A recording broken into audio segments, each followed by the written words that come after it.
Police वाले मेरे घर पे आए। आने के बाद छानबीनी होने लगी मेरे घर के, यहाँ तक कि क्राइम टीम भी मेरे घर पे आई थी जो फिंगरप्रिंट लेती है जो। जब उन्होंने मेरे से पूछा कि इसमें कौन कौन शामिल है, जब मैंने उन्हें बताया कि इसमें मेरे घर वाले साथ में पुलिस वाले शामिल हैं, तो उन्होंने मैडम तुरंत ही अपनी जांच रोक दी क्राइम टीम ने। कैश में पूरा गायब हुआ 16 लाख घर में 16 लाख रुपए। मैंने एक फ्लैट खरीदने वाला था गुड़गांव के अंदर, उसकी पेमेंट थी मेरे पे, इसके लिए मैंने पैसा रखा था फ्लैट के लिए। मैं एक दो बार गया भी उसे मनाने चक्कर में, तो वहाँ मेरे साथ मारपीट भी करी गई मेरे से। मैंने 12 बहुत उसके हाथ पैर तक जोड़ के देख लिया मैंने, और वो बिल्कुल मानने राजी नहीं। मैं डिवोर्स देना नहीं चाहता क्योंकि मेरे 2 छोटे बच्चे हैं। अगर मैंने उसे डिवोर्स दे दिया तो उसकी ज़िंदगी खराब हो जाएगी बच्चों की। मैं इतना परेशान आ गया हूँ इस चीज़ में, इतना मैं डिप्रेशन में रहता हूँ, मन करता है कभी का कि सुसाइड कर लूँ खुद में। उसके पास गया, वो कह रहा था हमने तेरे यहाँ कैमरा भी चेक करवा लिया और प्लस क्राइम टीम के रिपोर्ट में कुछ नहीं मिला। मैंने उन्हें बताया सर आपने आप झूठ बोल रहे हो, आप कैमरे कहाँ चेक करवा, कैमरा खराब पड़े हैं। कह रहा मैंने कब बोला तेरे को इस चीज़ के बारे में। इसमें पूरी मिली भगत है पुलिस वालों की।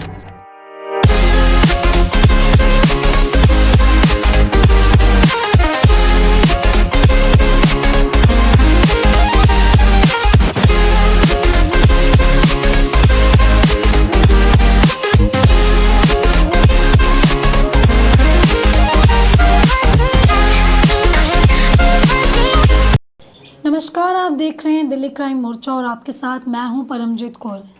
देखिए, हमारे समाज में महिलाओं की सुरक्षा के लिए कई कानून बनाए गए हैं जो कि महिलाओं की सुरक्षा के लिए होते हैं, लेकिन अगर उन कानूनों का महिलाओं द्वारा दुर्व्यवहार किया जाए, गलत तरीके से उन कानूनों का इस्तेमाल किया जाए, तो एक आम पुरुष, एक आम व्यक्ति के जीवन में उसका कितना गहरा प्रभाव पड़ सकता है। एक इसका उदाहरण मेरे साथ मौजूद है। मेरे साथ एक व्यक्ति मौजूद हैं जिनकी बीवी ने उनका जीवन इतना ज़्यादा, मैं कहूँ बद से बदतर हालातों में उनको लाके खड़ा कर दिया कि आपके मन में भी इतने सवाल खड़े होंगे, क्या महिला ऐसी भी हो सकती है। सीधा इन्हीं से जुड़ेंगे और जानेंगे कि आखिर इनके साथ बीते कुछ महीनों से क्या कुछ हो रहा है, या इनकी बीवी किस तरीके से कानूनों का इस्तेमाल कर पुलिस प्रशासन को अपने हाथों में लेकर क्या कुछ इनके साथ गलत कर रही हैं। नमस्कार सर, क्या नाम है आपका? मैडम मेरा नाम आमिन खान है। कहाँ के रहने वाले सर? मैडम मैं संगम बिहार रहता हूँ, रतिया मार्ग। ठीक है सर, आपकी बीवी से आप परेशान हैं, मतलब आप एक ऐसे पुरुष हैं जिसकी बीवी जो महिला से प्रताड़ित है। क्या कुछ आपकी बीवी आज करीबन, मैं आपको कहूँगी आपकी शादी कब हुई थी उनसे? मैडम मेरी शादी 7 अप्रैल 2015 में हुई थी शादी। ठीक है। और मेरी शादी करीब 9 से 10 साल हो गए हैं, जिसमें मेरे 2 बच्चे भी हैं, एक 7 साल का, एक 8 साल का लड़का है। एक का नाम साहिल है, एक का नाम बिलाल है। और बीवी का नाम? बीबी का नाम है सुल्ताना परवीन। ठीक है, तो सर जब आपकी शादी हुई, पहले तो शादी किन हालातों में हुई? क्या आप खुश थे, आपकी मर्जी से हुई या परिवार वालों की मर्जी से हुई? मैडम मैं शादी से खुश नहीं था, मेरे परिवार वालों की मर्जी से शादी हुई है। आपकी मर्जी नहीं थी? बिल्कुल मेरी मर्जी नहीं थी शादी के अंदर। ठीक है। कोई नहीं, मुझे यहाँ तक लड़की तक भी नहीं दिखाई गई मेरे को। शादी से पहले लड़की नहीं देखी नहीं, आपने? लड़की बिल्कुल नहीं दिखाई गई। मेरी शादी धोखाधड़ी के अंदर शादी हुई थी मेरी ये। ठीक है। फिर उसके बाद जब शादी हुई तो आपके रिश्ते मतलब अच्छे चल रहे थे, वो घर परिवार में सही रहती थी? मैडम मेरे ये शादी जब हुई थी मेरी तो रिश्ता अच्छा नहीं था मेरा। पर मैंने अपने घर वालों के कहने पे इस शादी को दोबारा अपना लिया था मैंने। ठीक है। तो सब कुछ फिर शादी ठीक ठाक चलने लग गई थी, सब निभाना सब स्टार्ट कर दिया था मैंने। शुरू में वो सही रहती थी? हाँ जी। मम्मी पापा के साथ क्या बिहेवियर था? सब कुछ तब सही था, बिल्कुल परफेक्ट चल रहा था के रिपोर्ट। फिर एकदम से ऐसा क्या हुआ कि ऐसे रिश्ते बदले आप लोगों के? मैडम मैंने अभी अपने 2 भाई की शादी करवाई है 2023 में अक्टूबर में, 15 अक्टूबर 16 अक्टूबर। ठीक है। तो उसके बाद मेरे भाइयों ने प्लस मेरे परिवार वाले और मेरी घरवाली, मेरे ससुराल वालों ने मिलके मेरे पे पूरा कहर ढा दिया, प्रॉपर्टी के पीछे लेके, पैसों के पीछे चीज़ आपके में। खुद के भाई, आपके खुद के माँ बाप? हाँ, मेरे खुद के भाई और मेरी खुद की माँ और मेरी खुद की घरवाली और मेरे ससुराल वाले, जैसे मेरा साला और उसकी मेरी सराज तक सब, ये सब ना मेरी ज़िंदगी बर्बाद करके रख दी चीज़ में। मुझे झूठे चोरी के केस में फंसवा दिया और फंसवा के जेल भिजवा दिया। जेल भिजवाने का मेरा सारा पैसा निकाल लिया गया, करीबन 16 लाख रुपए मेरे को कैश थे मेरे पे। आप जेल में थे, पीछे से आपका सारा पैसा वैसा निकाल लिया किसने? जिसमें मेरी चाबी पुलिस वालों के पास थी। ठीक है। ठीक है, हमारे यहाँ का बीट कांस्टेबल था विक्रम, जिसके बाद विक्रम ने मेरी चाबी छीन ली थी मेरे से, और मुझे उसके बाद पुलिस थाने भेज दिया, संगम बिहार थाने भेज दिया गया था। उसके बाद मेरी चाबी पुलिस वालों के पास थी। जब मुझे थाने भेजा गया जिप्सी में बैठा के, विक्रम के पास। हाँ, तो मैं चाबी किसी को देने जा रहा था बगल में पड़ोसी को, तो उसने चाबी मेरे से छीन ली। छीनने के बाद मुझे जिप्सी में बैठा के आगे भेज दिया पुलिस थाना। मैंने वहीं से जाते हुए देखा 2 पुलिस वाले दोबारा मेरे घर पे गए वापसी ऊपर। ठीक है। उसके बाद फिर मुझे जेल भेज दिया गया। जेल भेजने के बाद मैं छूट के आया। छूट के आने के बाद 27 अगस्त को मेरी बेल हुई। एक दिन अपने जीजा के यहाँ गया, घर गया रहने के लिए। फिर मैंने अपने घरवाले को फ़ोन करके अपने मैके ससुराल से बुलाया, वो आई। उसके साथ मैं और मेरा चाचा का लड़का संगम बिहार थाने गए चाबी पता करने कि हमारी चाबी कहाँ है। वहाँ मना कर दी पुलिस वालों ने, चाबी हमारे पास नहीं है। तब मैं दोबारा सर मैडम अपने घर पे आया। आने के बाद मैंने अपने घर की चाबी घरवाले से बोला किसी चाय वाले को पकड़े, चाय बनवा ले। ठीक है। तब घरवाले के चाय वाले को बुलाया और चाय बनवाई। उसके बाद मैं अपने घर बगल में मेरी दादी रहती है, वहाँ रुक गया था मैं अपनी दादी के घर पे गया। वहाँ से गया अपने घर पे। वहाँ जाकर अपना सामान चेक करा। 16 लाख रुपए कैश थे मेरे पे, प्रॉपर्टी के सारे पेपर थे और मेरे डॉक्यूमेंट सब कुछ गायब हो चुका था। अब मैडम मेरा पैसा अलमारी के अंदर रखा, मेरा पैसा रखा हुआ था बेड के अंदर। ठीक है। तो उसमें सारा कैश 16 लाख रुपए गायब हो गया, प्रॉपर्टी के सारे पेपर और मेरे डॉक्यूमेंट, मेरे सारे फ़ोटो और पापा का जेन्युइन डेथ सर्टिफिकेट और आधार कार्ड गायब हो चुका था सारा। पुलिस ने आपको हिरासत में चोरी के आरोप में लिया था। हाँ जी। किसने लगाया था वो इल्जाम आप पे? जिसमें ये इंजाम मेरे खुद के भाई ने लगाया था और उसकी घरवाली ने लगाया था मेरे पे। अच्छा, तो इसमें बीवी का रोल नहीं था कहीं में? इसमें मैडम बीवी भी शामिल थी साथ साथ में। अच्छा। इसमें ये पूरी प्लानिंग हुई थी पूरी मेरे खिलाफ। तो आप जब अब रह किसके साथ रहे इतने अभी टाइम? मैडम मैं अपने घर में अकेला रह रहा हूँ फर्स्ट फ्लोर पे। अच्छा, फर्स्ट फ्लोर पे रहते हैं, बाकी के अपने अपने फ्लोर में? हाँ, बाकी सब सेकंड फ्लोर पे रहते हैं। मैं अपने फर्स्ट फ्लोर पे अकेला रहता हूँ बिल्कुल मैं ठीक है। इस चीज़ में। और यहाँ तक कि मुझे मैडम जान से मारने तक की धमकी दे रखी है। जैसे मेरे घर वालों ने और मेरे ससुराल वालों ने खुद धमकी दे रखी, घरवाली ने तक मुझे कि देखिए, आपके जैसे पूरे मैटर में ये बात है कि सिर्फ बीवी नहीं, आपके अपने खुद के घर वाले भी उनके साथ मिले हुए, तो इसकी क्या वजह है कि मतलब खुद की फैमिली आपके अगेंस्ट हो गई है? मैडम ये प्रॉपर्टी के चक्कर में। अच्छा, मतलब हाँ, मेरे पापा ख़त्म हो गए हैं। पापा ख़त्म होते होते मुझे सारे मकान के कागज़ दे गए थे। नॉमिनी है आप या फिर आप ही के नाम? गार्जियन बना गए थे। मुझे बड़ा था घर का सदस्य मैं पूरा तो पूरा घर का मतलब गार्जियन बना के गए थे कि देखभाली पूरा। तो जैसे आपके पिता के अलावा और उस प्रॉपर्टी पे कोई नॉमिनी है? नॉमिनी कोई नहीं है उस पे, ना मेरी मम्मी को नॉमिनी बना के नहीं गए। अच्छा, तो पेपर आपको दे गए? पेपर खाली मुझे दे गए थे, खाली देखभाली के लिए पूरे घर की A to Z मेरे पर रहती थी सब और कुछ। आप पे ये प्रेशर है, वो आपसे वो पेपर मांग रहे हैं, प्रॉपर्टी मांग रहे हैं, घर वाले और सब मिलके?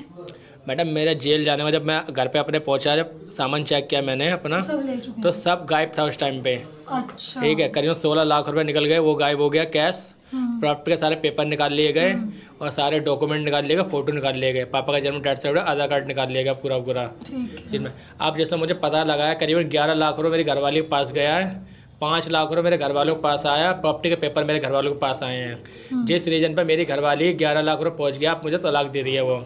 और ये और कहना है उसके भाई भाभी का कि हमारी बहन को तुम तलाक दे दो, हमें तुमसे 1 रुपया नहीं चाहिए बिल्कुल भी अब। अच्छा, मतलब अब वो सब ले ही चुके हैं वैसे? तो उन्होंने डिवोर्स के लिए फाइल की है?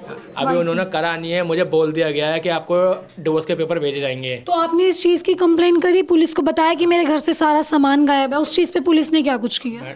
जिस दिन मैडम मैंने अपना सामान चेक करा था ना, तो उस टाइम मैंने सामान चेक करना मेरा रो के बुरा हाल हो गया था। तब मैंने 100 नंबर पर कंप्लेंट की। पुलिस वाले मेरे घर पे आए, आने के बाद छानबीनी होने लगी मेरे घर के। यहाँ तक कि क्राइम टीम भी मेरे घर पे आई थी जो फिंगरप्रिंट लेती है जो।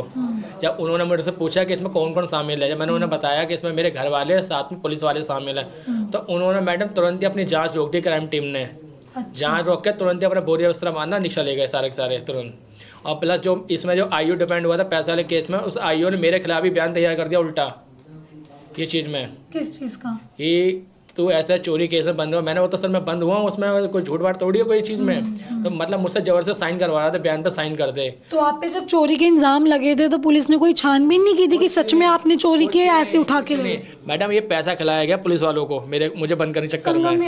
हाँ जी, संगम बिहार थाने का मामला है ये चीज़ में। और अभी भी मैडम मेरा ये मानो मेरी पैसे वाले केस में अभी तक मेरी FIR दर्ज नहीं हो रही किसी कीमत पे भी। मैंने बहुत जोर लगा लिया, मैंने DCP तक चला गया मैं, ठीक है, कई बार SHO से मिल लिया, कई बार, ठीक है, यहाँ तक के सांसद के PSA तक मिल लिया, पर फिर भी मेरी FIR को दर्ज करने का नाम नहीं ले रहे बार पुलिस वाले, क्योंकि इसमें पुलिस वाले इन्वॉल्व साथ में। अब मेरे घर वालों ने, यहाँ तक के ससुराल वालों ने थाने में इतना पैसा भर रखा है, इससे यार मेरी कोई सुनवाई नहीं हो रही वहाँ बिल्कुल भी। अभी आपकी बीवी कहाँ है? अभी मेरी बीवी मैके गई हुई है, अपने मैके में है। और घर वाले आपके? घर वाले मेरे साथ ही रहते हैं ऊपर सेकंड फ्लोर पे। बात है उनसे कि नहीं? कुछ नहीं हो रहा इस टाइम, बात बिल्कुल नहीं उनसे। मतलब आपके घर से आपके पैसे, कितने पैसे चोरी हुए? 16 लाख रुपए करीब। 16 लाख चोरी हुए और प्रॉपर्टी के पेपर गायब हो सारे गए। प्रॉपर्टी के पेपर गायब हो गए सारे। तो पुलिस ने उसको भी ढूंढने का कोई प्रयास नहीं किया? कुछ नहीं, बल्कि ये उल्टा वो आयो जो पैसा के केस में डिपेंड हुआ है वो मुझसे सबूत मांगता कि सबूत ला के दे। मैंने सर मैं तो जेल में बनता, मैं कहाँ से सबूत ला दूँ?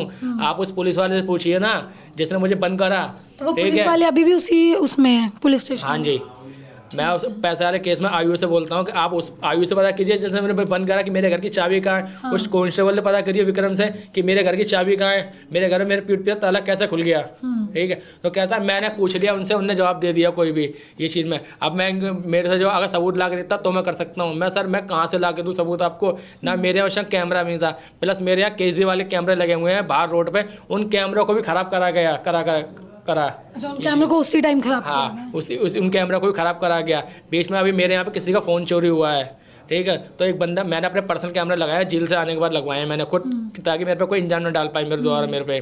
तो एक बंदे का फ़ोन चोरी हो गया तो मेरे पास आ गया कि सर आप अपने कैमरे की वीडियो दिखा दो मुझे। मैंने कहा केजरीवाल वाले कैमरे लगे हैं उसे चेक कर लो आप। कह रहा वो तो सर ख़राब पड़े दिनों से। तो मैं और ये पुलिस वाले ने जो मेरे पैसों में केस में डिपेंड हुआ आईओ, ठीक है, उसके पास गया। वो कह रहा था हमने तेरे यहाँ कैमरे भी चेक करवा लिया और प्लस क्राइम टीम की रिपोर्ट भी, कुछ नहीं मिला। मैंने उन्हें बताया सर आपने तो आप झूठ बोल रहे हो, आप कैमरे कहाँ चेक करवाए, कैमरे खराब पड़े हैं। कह रहा मैंने कब बोला तेरे को इस चीज़ के बारे में। ठीक है, तो कहीं ना कहीं पुलिस की मिली भगत से ये सब हो रहा है। इसमें पूरी मिली भगत है पुलिस वालों की ये चीज़ में। तभी मेरी यहाँ तक का कोई सुनवाई नहीं हो रही, ना कोई एफआईआर दर्ज हो रही। मैंने बहुत जोर लगा लिया, ऊंचे से ऊंचे अफसर तक पास जा रहा हूँ मैं, पर कोई सुनवाई नहीं हो रही मेरी। एफआईआर तक दर्ज करने का नाम नहीं ले रहे बिल्कुल भी पुलिस वाले कोई भी। मैडम मैं इतना परेशान आ गया हूँ इस चीज़ में, इतना मैं डिप्रेशन में रहता हूँ, मन करता है कभी का कि सुसाइड कर लूँ खुद मैं इस चीज़ में। अभी आपके बच्चे कहाँ हैं? अभी मेरे बच्चे मैडम मैके में हैं। अब मिलते हैं बच्चे, बच्चों से मिलने गए नहीं थे? मैडम, मुझे बच्चों से मिलने नहीं देते बिल्कुल भी ये चीज़ में। बल्कि मुझे धमकी देते हैं अगर तुम यहाँ पे आए तुम्हारे साथ मारपीट करेंगे। और मेरे साथ एक दो बार मारपीट भी कर चुके हैं वो लोग वहाँ पे ससुराल में, जिसके खिलाफ मैंने शास्त्री पार्क थाने में उस्मानपुर में, ठीक है, थाने में कंप्लेंट भी दी मैंने। ठीक है, और मेरे पास उन लोगों ने मुझे एनसीआर भी काट के दी है इसमें इस चीज़ पे। जहाँ मुझे मेरे हाथ में चोट लगी थी तो मेरा मेडिकल भी हुआ था सरकारी हॉस्पिटल जग परवेश में। अभी क्या कुछ आपकी मांग है प्रशासन से? क्योंकि देखिए पुलिस तो आपकी किसी तरह से कोई मदद नहीं कर रही है, तो क्या कुछ आप किससे आश्वासन लेना चाहते हैं? किस तरह की मदद की आप अपील करना चाहते हैं कि आपकी मदद हो? मैडम मैं ये चाहता हूँ कि मुझे इंसाफ मिले और मेरे साथ जो घटना घटी हो उस पर ढंग से कार्रवाई हो। ठीक है, और मेरे पैसे वाले केस में भी ढंग से कार्रवाई हो उस अभी पर। जैसे आपकी बीवी आपसे डिवोर्स लेना चाहती है, आप खुद चाहते हैं उन्हें डिवोर्स देना कि डिवोर्स हो जाए? मैं डिवोर्स देना नहीं चाहता क्योंकि मेरे 2 छोटे बच्चे हैं। अगर मैंने उसे डिवोर्स दे दिया तो उसकी ज़िंदगी खराब हो जाएगी बच्चों की आप मेरी। चाहते हैं कि बीवी साथ आके रहे, तो आपने कभी कॉल करके उन्हें बोला कि भाई तू घर आ जा वापस? मैडम मैंने बहुत कोशिश करी मनाने की, मैं 1-2 बार गया भी उसे मनाने चक्कर में, तो वहाँ मेरे साथ मारपीट भी करी गई मेरे से काफ़ी ज़्यादा। मैंने बहुत उसके हाथ पैर तक जोड़ के देख लिया मैंने, पर वो बिल्कुल मानने राजी नहीं हो रही। उसके मेरे सास ससुर ख़त्म हो गए हैं, वो अपने भैया भाभी के भड़काव में चल रही है। अब मेरा सारा पैसा जो है ना उसके जेवर उसके भाई भाभी ने दबा लिया है। जो मेरे साला का नाम है शहनवाज और सराज का नाम है नाजमीन। अच्छा, मतलब इन दोनों ने अपनी जो उन बहन को इतना ज़्यादा भड़का दिया? भड़का रखा मेरे खिलाफ हद से ज़्यादा ये चीज़ में। तो देखिए आपने जो है इनका ये पूरा मामला सुना तो ये काफ़ी सवाल खड़े करता है ये पूरा मामला। देखिए सवाल किस पे खड़े किए जाए, इनकी खुद की बीवी पे, इनके अपने परिवार पे, या फिर पुलिस प्रशासन पे। देखिए ये मैंने तो अपनी लाइफ में पहले मेरे को ऐसे युवक मिले हैं जिनकी ना सिर्फ बीवी ने बल्कि इनके खुद के भाई, इनकी भाभी, इनकी माँ, इनके सभी भाई मिल के इनके ऊपर इतना ज़्यादा अत्याचार कर रहे हैं। देखिए किस तरीके से पहले शादी हुई धोखाधड़ी से, जिसके बाद इन्होंने अपनी बीवी को अपनाया, लेकिन शादी के कुछ सालों बाद जब इनके 2 बच्चे हो चुके हैं, सिर्फ पैसे के लालच में, प्रॉपर्टी के लालच में इतना बड़ा षड्यंत्र रचना कि पहले इन पे चोरी का इल्ज़ाम लगाना, उसके बाद इन्हें पुलिस हिरासत में देना और पीछे से पुलिस की मिली भगत से इनके घर में ही सारा सामान लेकर फरार हो जाना। देखिए कितना ज़्यादा चौंकाने वाला ये पूरा मामला दिल्ली के संगम विहार इलाके से सामने आया है। देखिए इस युवक की अभी भी एक ही मांग है कि बीवी घर वापस आए, इनके साथ रहे, क्योंकि सवाल यहाँ पे अपनी किसी ईगो का, अपने पैसों का नहीं है, सवाल है इनके 2 छोटे छोटे बच्चों का, जिनका भविष्य देखकर इन्होंने ये फैसला लिया कि इनकी बीवी इनके साथ रहे। लेकिन साथ ही साथ इंसाफ की भी मांग कर रहे हैं कि जो घर से चोरी हुई, जो 16 लाख, देखिए काफ़ी बड़ी रकम है 16 लाख। मैं इनसे पूछूंगी 16 लाख कैश में गायब हुए हैं या फिर बैंक से? कैश में पूरा गायब हुआ 16 लाख घर में 16 लाख रुपए थे। मैंने एक फ्लैट खरीदने वाला था गुड़गांव के अंदर, उसकी पेमेंट थी मेरे पे, अच्छा, तो इसके लिए मैंने पैसा रखा था फ्लैट के लिए अपने। ठीक है। तो देखिए 16 लाख का अमाउंट घर से चोरी हो जाना और प्रॉपर्टी के पेपर्स जो कि इनके पिता के नाम थे, जिनका देहांत हो चुका था, और सारे गार्डियन के तौर पे सभी पेपर इनके पास थे, जिनके बाद इनकी माँ, इनके भाई, इनकी बीवी और उसके बीवी के घर वालों ने मिलकर इनके खिलाफ ये पूरा षड्यंत्र बनाया, जिसमें ये खुद ही फंसते चले गए। जब जेल से बाहर आए, घर आके देखा तो सारा सामान वहाँ से गायब था।